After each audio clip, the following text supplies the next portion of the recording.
Olá, muito boa tarde a você aí de casa ligadinho no Balanço Geral. Hora da gente falar de esporte. Hoje a gente começa, claro, falando da Chapecoense, que se reapresentou ontem no CT da Água Amarela.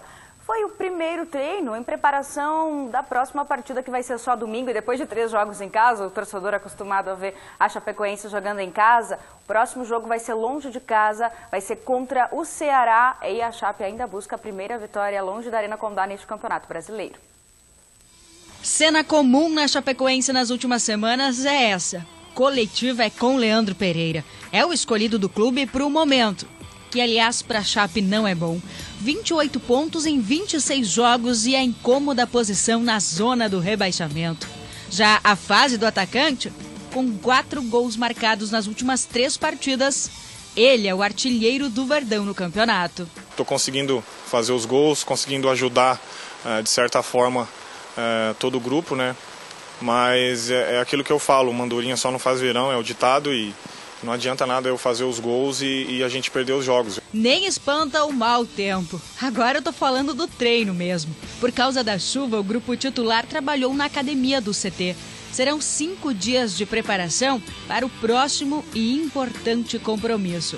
No domingo, contra o Ceará, a Chape vai tentar a primeira vitória fora de casa no campeonato. Sim, será a 27ª rodada do Brasileiro e a Chape ainda busca a primeira vitória longe da Arena Condá. Um pouco de desatenção em alguns momentos, um pouco de falta de concentração, em alguns jogos, que dentro do Campeonato Brasileiro, que é um campeonato muito difícil, se você não tiver isso o tempo todo, os 90 minutos, você acaba pagando preço. Todo mundo quer ganhar, é um campeonato muito difícil, ainda mais você jogando contra equipes que estão lutando por permanência também.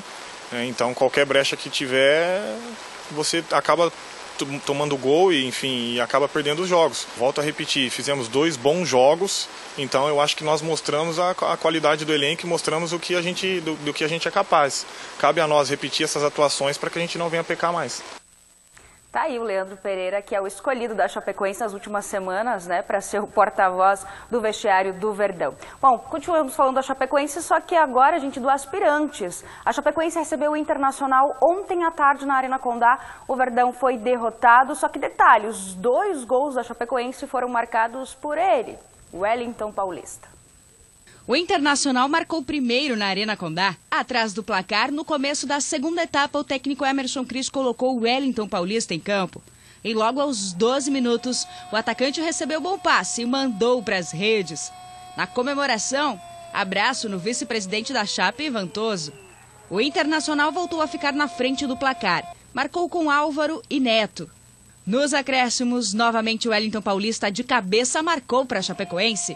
Fim de jogo, Chape 2, Internacional 3. Tá aí, boa tarde, Badá. A movimentação da Chapecoense na terça-feira teve reapresentação no CT, mas a notícia que mais chama a atenção mesmo, é a estreia do Wellington Paulista pelos aspirantes e já fazendo 2 gols. Eu estava curioso para ver o Wellington Paulista novamente em campo, fui lá acompanhar o jogo. O resultado, não tenho que discutir, o Internacional foi mais eficiente, competente, e acabou vencendo. Mas ficou a impressão e o sentimento que o resultado poderia ter sido melhor para a Chapecoense, mas enfim, parabéns para o Inter pela vitória. Mas a Chapecoense fez um bom jogo. Gostei do time de aspirantes comandado pelo técnico Emerson Cris. E aí as atenções voltadas para o Wellington Paulista, que estava no banco de reservas, quando entrou foi aplaudido pelos torcedores presentes e aproveitou a oportunidade, com muita vontade. Fez o primeiro gol que deu o empate para a Chapecoense, foi lá comemorar com o Ivan Toso, vice-presidente do clube, que estava atrás do gol. Também tinha alguns integrantes da comissão técnica que estavam naquele reservado embaixo da ala sul, também ele foi lá. Então, ele aproveitou a oportunidade. E aí os torcedores aplaudiram o Wellington Paulista, nas redes sociais também elogiaram muito. Ali aí, um forte abraço no vice-presidente, o Ivan Toso. Se o Wellington Paulista pode ser reintegrado, gente, não se sabe. Não se sabe. A distância, sim, eu acredito que ainda continua fora de cogitação, fora de possibilidade. Hoje pela manhã, o Guto Ferreira comandou um treinamento lá no CT da Água Amarela. No primeiro momento, ficaram reunidos de novo dentro do vestiário, conversando por algum tempo. Depois, quando saíram do vestiário, foram saudados pelo presidente Maninho, que estava lá para cumprimentar um por um os jogadores, deu um aperto de mão, deu um abraço nos jogadores. Depois foram foram para o treino e o Guto colocou no início do treino o mesmo time que ganhou do Internacional e que teve uma grande atuação. Então esperamos que este seja o time colocado em campo pelo Guto e que possa, contra o Ceará, repetir o bom futebol que apresentou diante da Chapecoense, para quem sabe a Chapecoense ter possibilidades de voltar lá de Fortaleza com uma vitória e recuperar lá os pontos que perdeu dentro de casa para o Fluminense. Vamos passar pela Copa do Brasil agora, que já conhece os dois finalistas. O Cruzeiro eliminou o Palmeiras num jogo que terminou numa briga entre as torcidas, entre os jogadores, olha só. Na outra partida da semifinal, o Cruzeiro encarou o Palmeiras e precisava apenas de um empate para confirmar a vaga. Então, o Barcos abriu o placar. O Palmeiras ainda conseguiu um empate com o Felipe Melo, mas foi só. Cruzeiro classificado 1, Palmeiras também 1. Logo após o apito final, começou a confusão. Os jogadores do Cruzeiro e do Palmeiras saíram no tapa. Do lado do Palmeiras, 2 cruzeirenses eram os mais exaltados. Mike, que ficou na reserva, e Diego Barbosa. Ambos acabaram recebendo cartão vermelho. No lado do Cruzeiro, o Sassá era o mais empenhado na briga e também foi expulso. Lamentável, né, gente? E o adversário do Cruzeiro na final da Copa do Brasil será o Corinthians, que eliminou o Flamengo. Herói da classificação do Corinthians para a final da Copa do Brasil tem um nome. Espera que eu já conto. O Timão primeiro saiu na frente com Danilo Avelar. O Flamengo empatou com uma ajudinha alheia. Henrique tocou sem querer na bola e deixou tudo igual. Foi aí que brilhou a estrela de Pedrinho.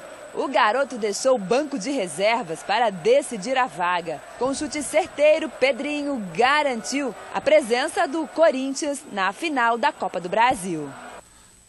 Foram 2 grandes jogos, né? E pena que os dois no mesmo horário. Estava difícil de decidir qual que assistia. Assistia um pouco o jogo do Palmeiras contra o Cruzeiro, daí pulava um pouco para o Corinthians contra o Flamengo. Mas foram 2 jogos bem movimentados, 2 grandes partidas e merecidamente, né? Cruzeiro, mais uma final de Copa do Brasil, especialidade do Mano Menezes, e também o Corinthians, né? Hoje à tarde vai ser sorteado os mandos de campo que serão importantes, hein?